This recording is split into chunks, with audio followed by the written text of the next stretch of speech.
PM Modi Akhil Bharatiya शिक्षा संघ के 29वें अधिवेशन में गुजरात पहुंचे हैं। गांधीनगर में संबोधित कर रहे हैं। व्यवस्था को बदलने का अनुभव रहा है। एक जमाने में गुजरात में ड्रॉप आउट रेट, जैसा मुख्यमंत्री जी ने बताया, करीब करीब 40% आसपास हुआ करता था, और आज ये, जैसा मुख्यमंत्री जी ने बताया, 3% से भी कम रह गया है। ये गुजरात के शिक्षकों के सहयोग से ही संभव हुआ है।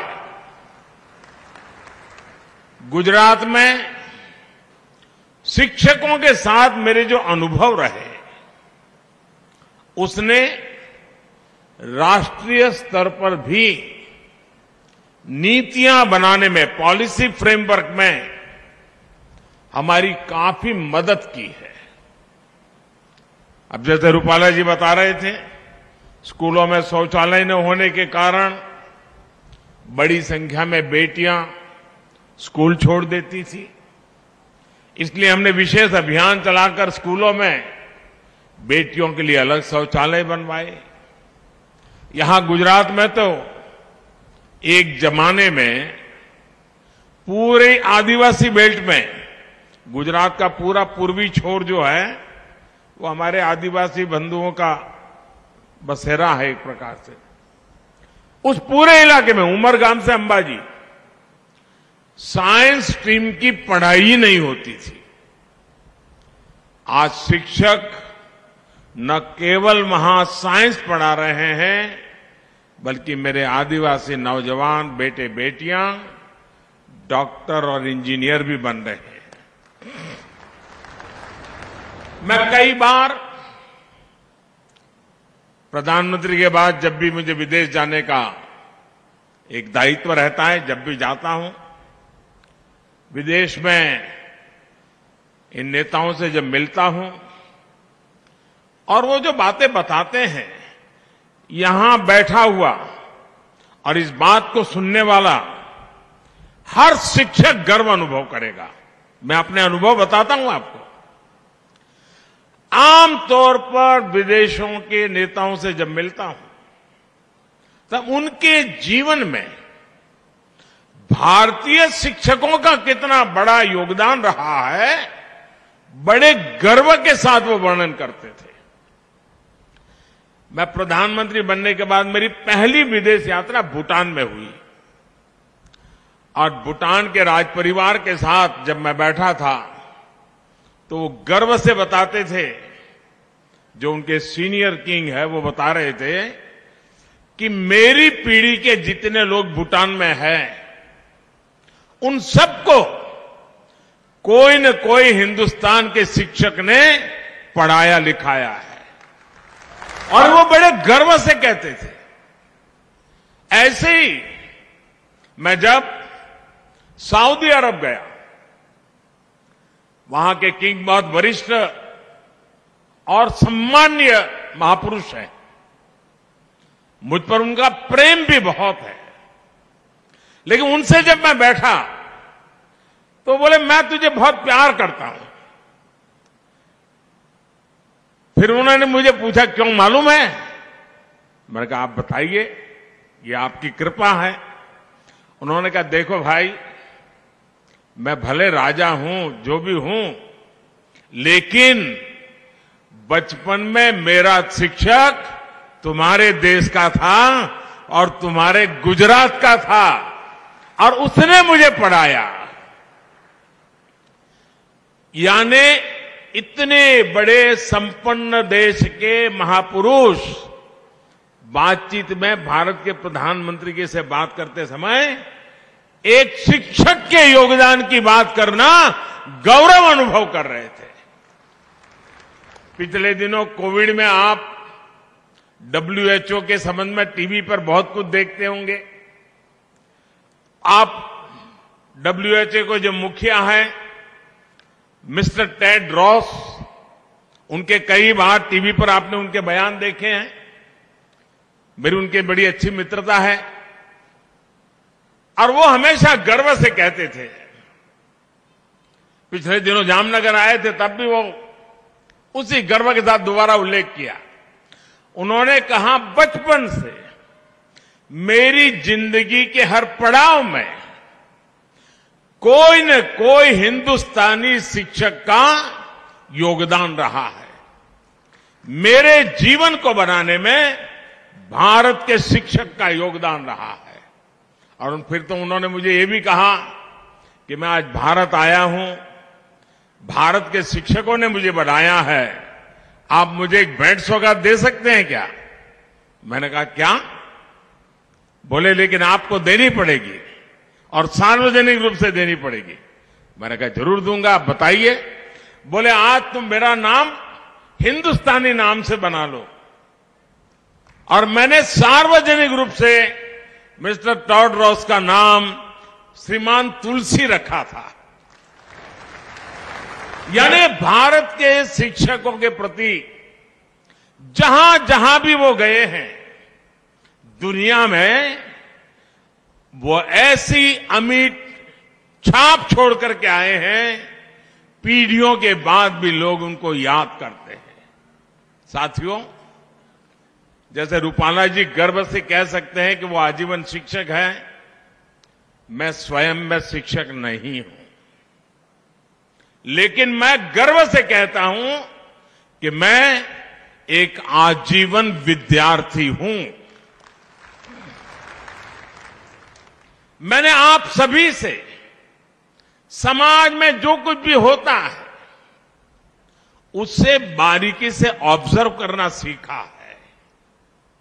आज प्राथमिक शिक्षकों के इस अधिवेशन में अपने इन्हीं अनुभवों को मैं आज जरा जी भर करके आपके सामने कुछ कहना चाहता हूं।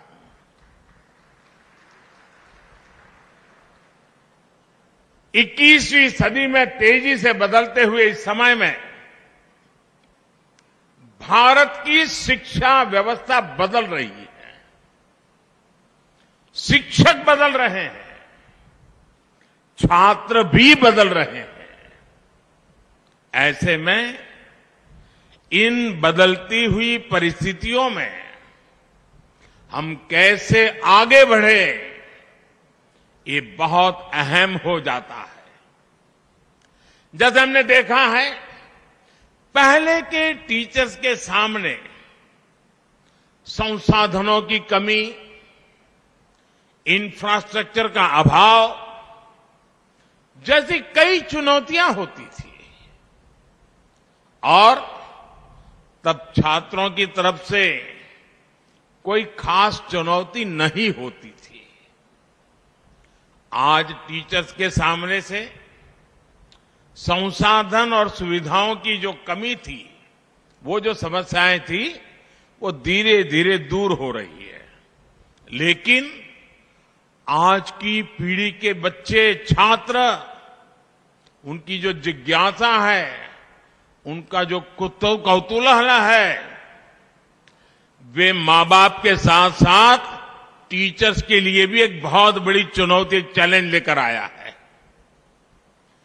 ये छात्र आत्मविश्वास से भरे हुए हैं, ये छात्र नीडर हैं, और उनका स्वभाव 8 साल की उम्र का, 9 साल की उम्र का छात्र भी टीचर को चुनौती देता है।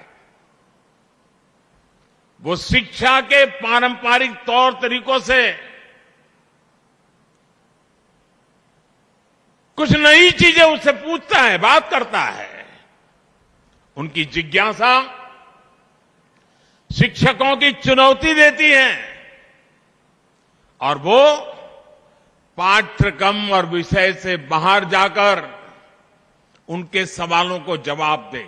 यहां बैठे हुए वर्तमान टीचर वर्तमान बच्चों से रोज अनुभव करते होंगे, वो ऐसे सवाल लेकर के आते होंगे, आपको भी बड़ा मुश्किल हो जाता होगा। छात्रों के पास इंफॉर्मेशन के अलग अलग स्रोत है, इसने भी शिक्षकों के सामने खुद को अपडेट रखने की चुनौती पेश की है। इस चुनौतियों को एक टीचर कैसे हल करता है, इस पर हमारी शिक्षा व्यवस्था का भविष्य निर्भर करता है। और सबसे अच्छा तरीका यह है कि इन चुनौतियों को पर्सनल और प्रोफेशनल ग्रोथ के अवसर के तौर पर देखा जाए। ये चुनौतियां हमें लर्न, अनलर्न और रीलर्न करने का मौका देती है। इन्हें हल करने का एक तरीका यह है कि शिक्षण के साथ साथ स्वयं को छात्र का गाइड और मेंटर भी बनाएं। आप भी जानते हैं कि गूगल से डेटा मिल सकता है, लेकिन डिसीजन तो खुद ही लेना पड़ता है। एक गुरु ही छात्र को गाइड कर सकता है कि वो अपनी जानकारियों का सही उपयोग कैसे करे। टेक्नोलॉजी से इंफॉर्मेशन मिल सकती है, लेकिन सही दृष्टिकोण तो शिक्षक ही दे सकता है। सिर्फ एक गुरु ही बच्चों को ये समझने में मदद कर सकता है कि कौन सी जानकारी उपयोगी है और कौन सी नहीं है। कोई भी टेक्नोलॉजी किसी विद्यार्थी की पारिवारिक स्थिति को नहीं समझ सकता। एक गुरु ही उसके हालात को समझकर उसे सभी मुश्किलों से बाहर निकलने के लिए प्रेरित कर सकता है। इसी तरह दुनिया की कोई भी टेक्नोलॉजी ये नहीं सिखा सकती कि किसी विषय की गहराई में जाकर उसे कैसे समझे, डीप लर्निंग कैसे करें। जब इंफॉर्मेशन की भरमार हो, इंफॉर्मेशन के पहाड़ खड़े हो जाते हैं, तो छात्रों के लिए ये महत्वपूर्ण हो जाता है कि वो कैसे एक चीज पर अपना ध्यान केंद्रित करें। डीप लर्निंग और उसे लॉजिकल कंक्लूजन तक पहुंचाना, ये बहुत महत्वपूर्ण है। इसलिए आज 21वीं सदी के छात्र के जीवन में टीचर की भूमिका और ज्यादा बृहद हो गई है। और मैं तो आपसे भी कहना चाहूंगा, मैं आपको कोई उपदेश देने नहीं आया हूं और न ही मैं उपदेश दे सकता हूं, लेकिन आप पल भर के लिए ये भूल जाइए कि आप टीचर हैं। पल भर के लिए सोचिए कि आप किसी संतान की माताजी हैं या किसी संतान के पिताजी हैं। आप अपने बच्चे को कैसा चाहते हैं? आपके बच्चे के लिए आप क्या चाहते हैं? पहला जवाब मिलेगा साथियों, यहां से कोई इनकार नहीं कर सकता है। पहला जवाब मिलेगा, मैं भले टीचर हूं, हम माता पिता दोनों भले टीचर हैं, लेकिन हमारे बच्चों को अच्छा शिक्षक मिले, अच्छी शिक्षा मिले। आपके दिल में भी बच्चों के लिए पहली कामना है, आपके बच्चों को अच्छा शिक्षक, अच्छी शिक्षा मिले। जो कामना आपके दिल में है, वही कामना हिंदुस्तान के कोटि कोटि माता पिता के दिल में भी है। जो आप अपने बच्चों के लिए चाहते हैं, वो हिंदुस्तान का हर मां बाप अपने बच्चों के लिए चाहता है और वो आपसे उम्मीद करता है। साथियों, इस बात को हमेशा ध्यान में रखिए कि विद्यार्थी आपसे, आपकी सोच से, आपके रोजमर्रा के व्यवहार से, आपकी बोलचाल से, आपके उठने बैठने के तरीके से वो बहुत कुछ सीखता रहता है। आप जो पढ़ा रहे हैं और छात्र जो आपसे सीख रहा है, उसमें कभी कभी बहुत अंतर होता है। आप सोचते होंगे कि आप गणित, विज्ञान, इतिहास या कोई अन्य विषय पढ़ा रहे हैं, लेकिन छात्र आपसे सिर्फ वो विषय नहीं सीख रहा, वो ये भी सीख रहा है कि अपनी बात कैसे रखनी चाहिए। वो आपसे धैर्य रखने, दूसरों की मदद करने जैसे गुण भी सीख रहा है। आपको देखकर ही वो सीखता है कि सख्त छवि रखकर भी स्नेह कैसे जताया जा सकता है। निष्पक्ष रहने का गुण भी उसे शिक्षक से ही मिलता है। इसलिए प्राइमरी एजुकेशन का रोल बहुत इंपॉर्टेंट होता है। छोटे बच्चों के लिए टीचर परिवार से बाहर वो पहला व्यक्ति होता है जिसके साथ वो सबसे ज्यादा समय बिताता है। इसलिए आप सभी में इस दायित्व का एहसास भारत की आने वाली पीढ़ियों को बहुत मजबूत करेगा। साथियों, अभी आप जिन स्कूलों में कार्यरत हैं, वहां नई राष्ट्रीय शिक्षा नीति या तो लागू हो चुकी होगी या फिर लागू होने वाली होगी। और मुझे गर्व है कि इस बार जो राष्ट्रीय शिक्षा नीति बनी है, देश के लाखों शिक्षकों ने उसको बनाने में कंट्रीब्यूशन किया है। शिक्षकों के परिश्रम में से ये पूरी शिक्षा नीति बन पाई है और इसके कारण सर्वदूर उसका स्वागत हुआ है। आज भारत 21वीं सदी की आधुनिक आवश्यकताओं के मुताबिक नई व्यवस्थाओं का निर्माण कर रहा है। ये नई राष्ट्रीय शिक्षा नीति इसी को ध्यान में रखते हुए बनाई गई है।